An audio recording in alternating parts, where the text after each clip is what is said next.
Thank you for your introduction. My name is not Oshiyama. I'm Atsushi Oshiyama at Nagoya University.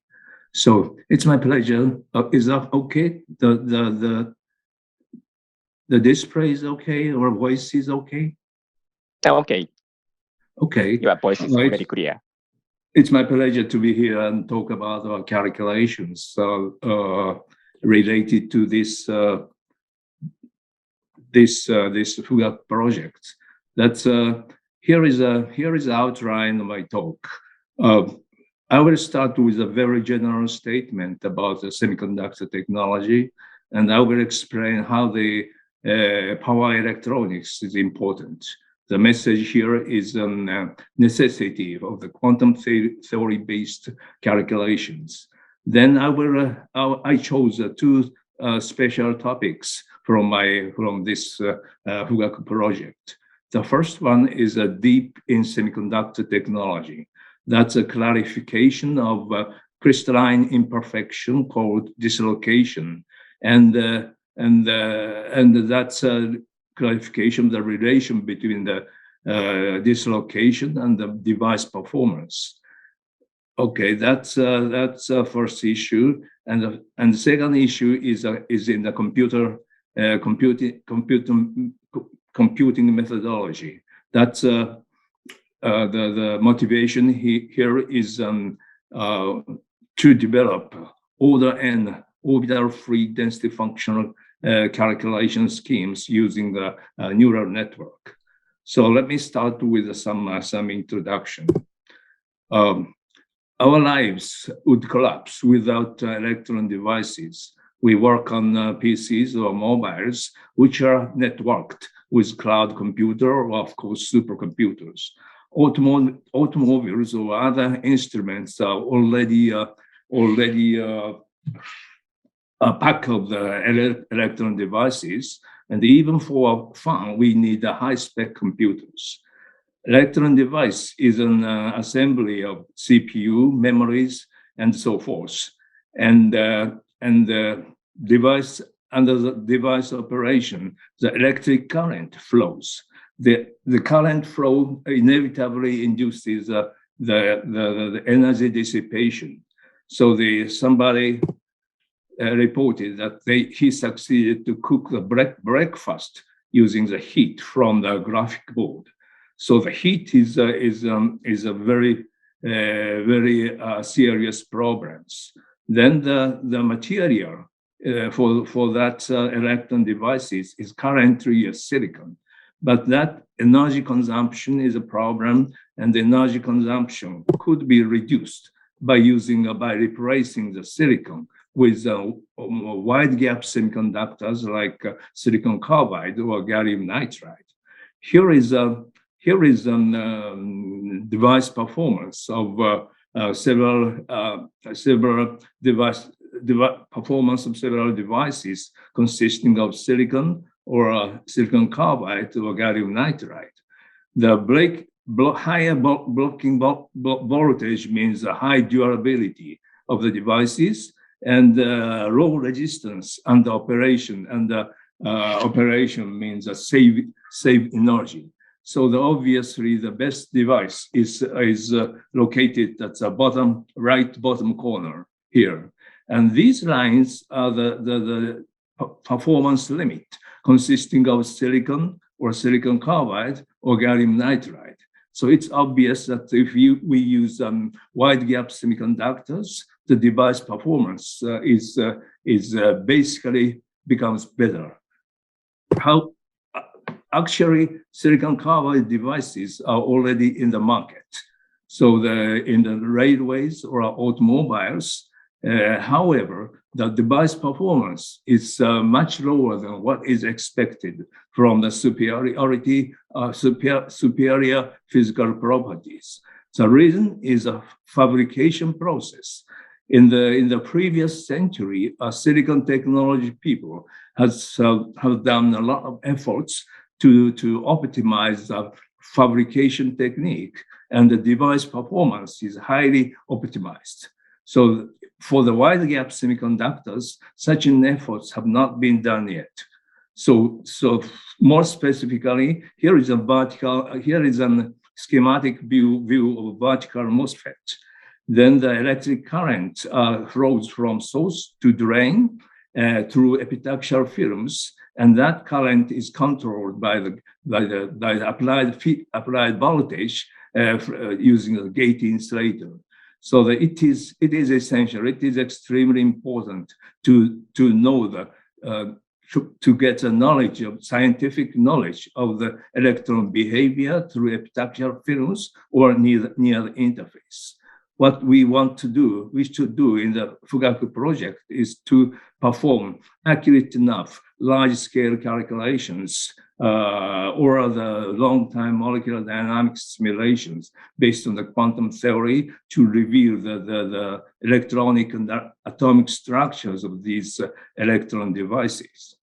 So let me start. Let me talk about some specific problems in the wide gap semiconductors. Gallium nitride is a superior material in optoelectronics, but now emerging for the power electronics. Here is a schematic view of the PN junction. PN junction is a principal central component of power devices. Then here is an current voltage characteristics under forward bias and reverse bias. So this PN junction works as a PN diode. Then, but this diode breaks down at the negative reverse bias of 630 volts. Near that voltage, about 550 volts, they observe the leakage current. Here is a light emission microscope on the plane of that device. And this white circled position is a leakage position. Even for the forward bias, they observe this sort of leakage. So we should clarify the reason, microscopic reason for this leakage current. So because the power device is responsible for the safety of our lives.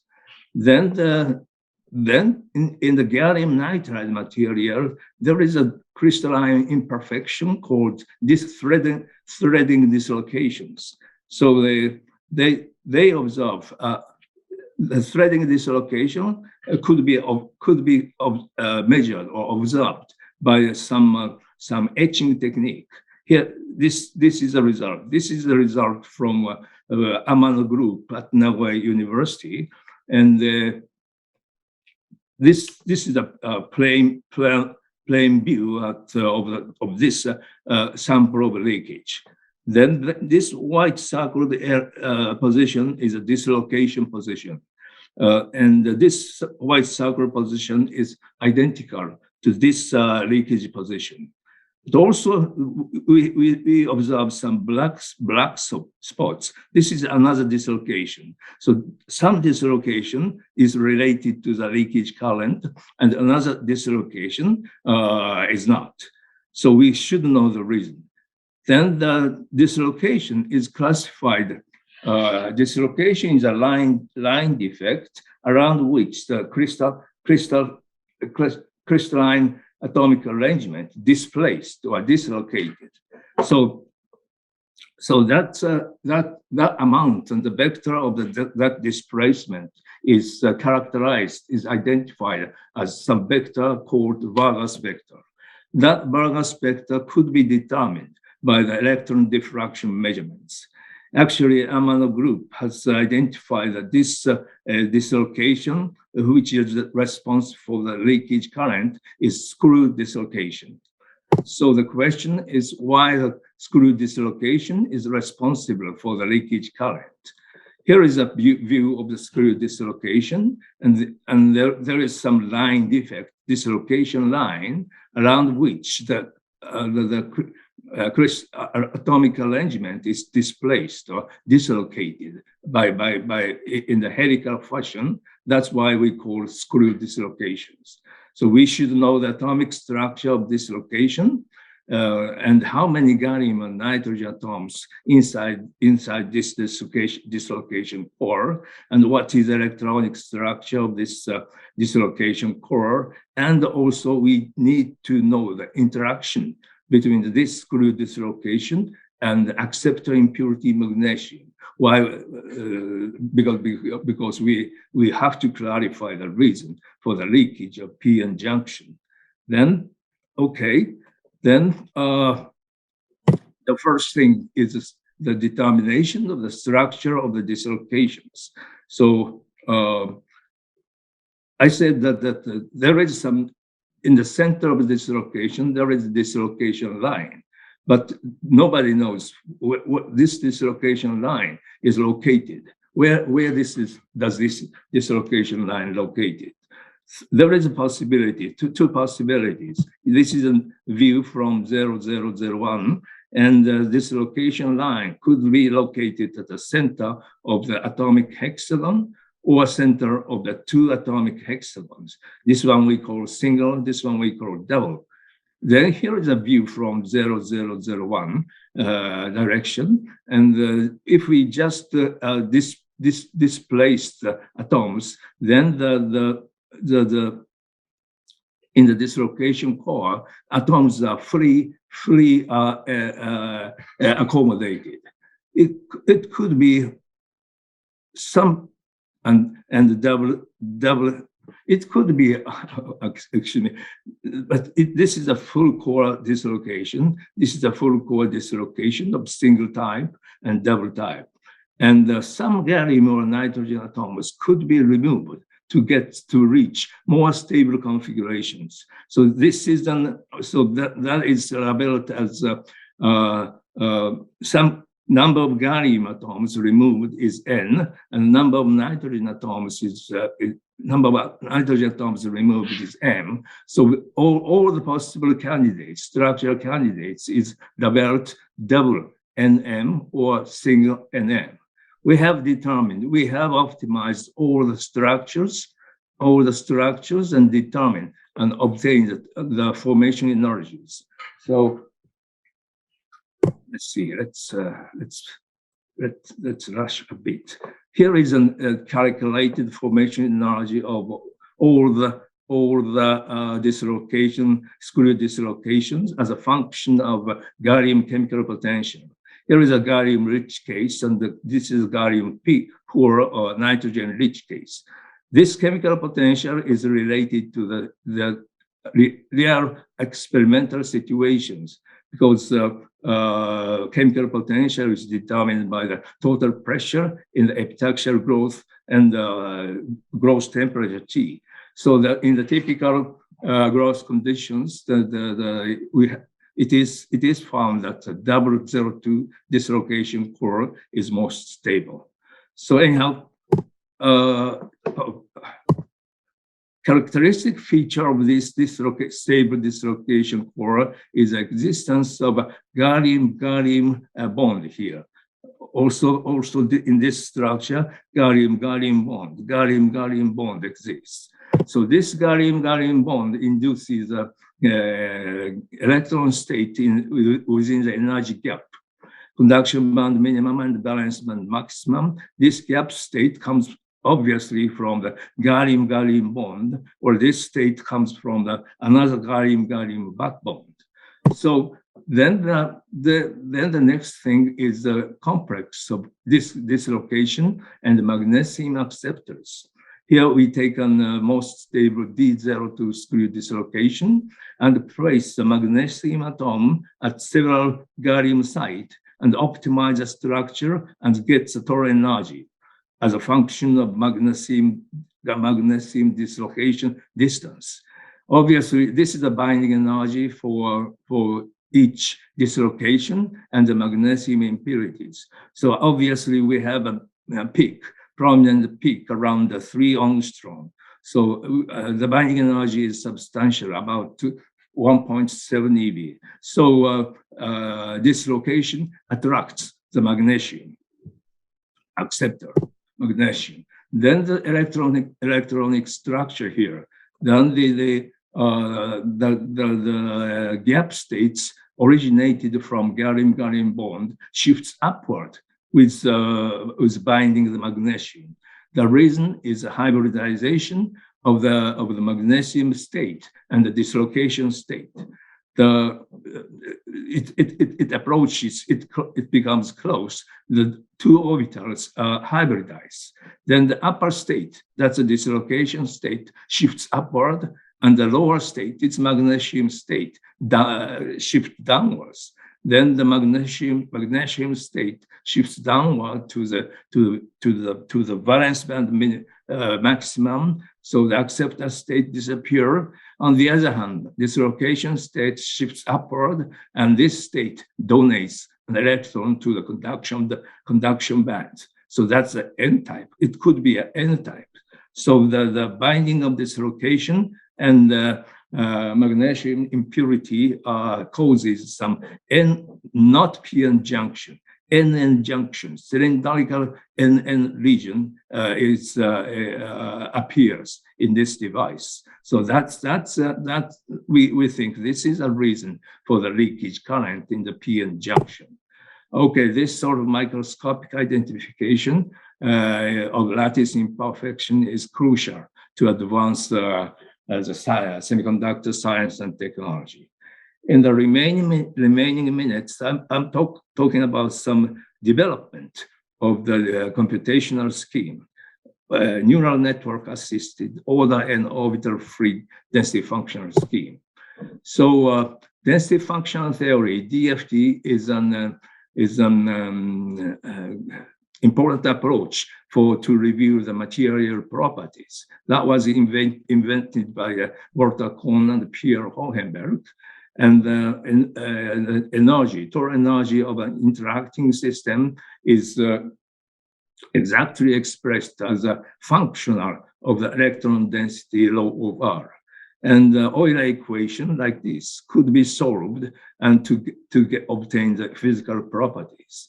In the most of the DFT calculations, the electron density is expressed by n independent orbitals, psi of R, and the density is expressed to the sum of these orbitals. This was invented by Walter Kohn and Rucham, so this is called the Kohn-Sham scheme.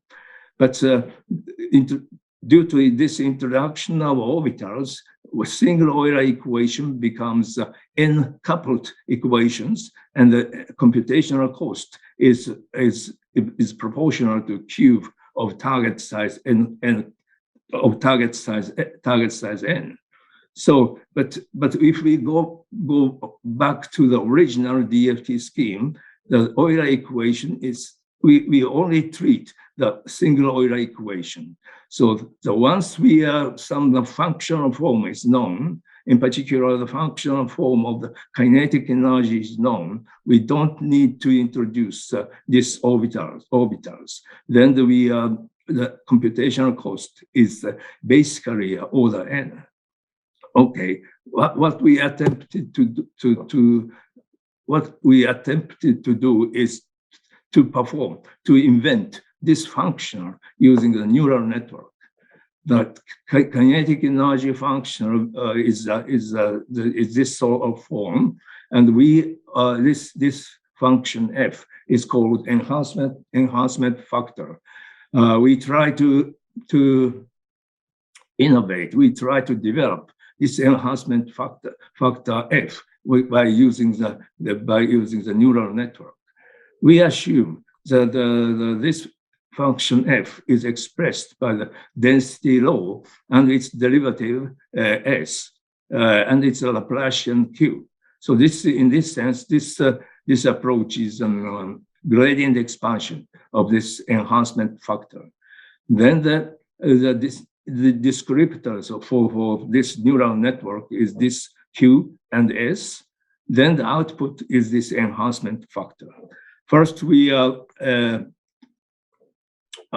take some data from we take the training data for the low bar, SO bar, and Q bar at each mesh point in the real space.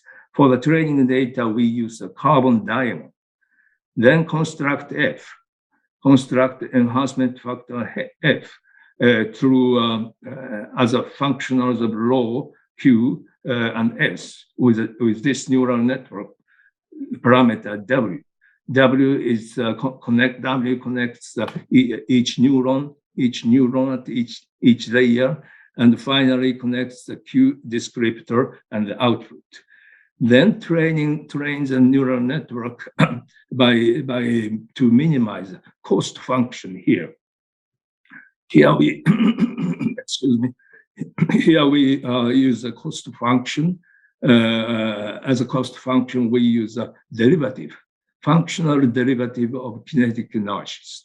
Then this is a root mean square. This is a squared error from the Kohn-Sham density function obtained by the Kohn-Sham scheme. So this, of course, this is not a unique choice of the cost function. We could learn kinetic energy itself, but this derivative would be better because this derivative appears in the Euler equation directly. So there is some details to teach to train neural network, but I don't have time to so I will skip here. And here is the results for the electron density. As I said, the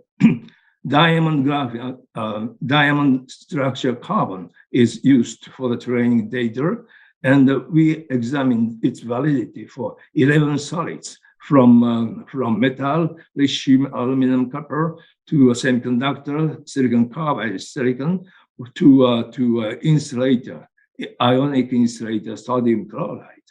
So the issue is how the current excuse me how the current functional works for these 11 solids. We have also examined the 6 diatomic molecules and 7 atoms. Here is the electron density. Electron density is a principal quantity in the DFT theory. Red is the present result, and black is the Kohn-Sham scheme. And this is a copper density copper, and here is a difference of the current functional from the Kohn-Sham values. So the present neural network assisted function works nicely for the various materials. And finally, let me show this structural properties. This is an lattice constant for diamond structure silicon, 11 solids, and the bulk modulus. So I'm sorry for these small many numbers, but maybe these numbers in parentheses would be enough. This is a deviation from the Kohn-Sham results in percent, and here is the mean absolute relative errors for all the 11 solids. The present scheme works very nicely compared with the functional used in the past. Okay, finally, this is a computational cost. We have we've taken silicon carbide consisting up to 5,000 atoms, and here right figure is a computational cost. This red line is a usual Kohn-Sham scheme. We use our own RSDFT code, maybe which is fastest in the Kohn-Sham scheme, and this blue one is a currently developed neural network orbital-free DFT scheme. It shows a very nicely order n scheme, And the cross point with the RSDFT code, KSDFT calculation is several hundred. So this one is I guess I think promising for the ultra large scale computations. Okay, the time is up. So I explain why power electronics is important in our lives, and how important quantum theory-based computations is important in power electronics. Finally, I explain some attempt for ultra large scale computations. Thank you for your attention.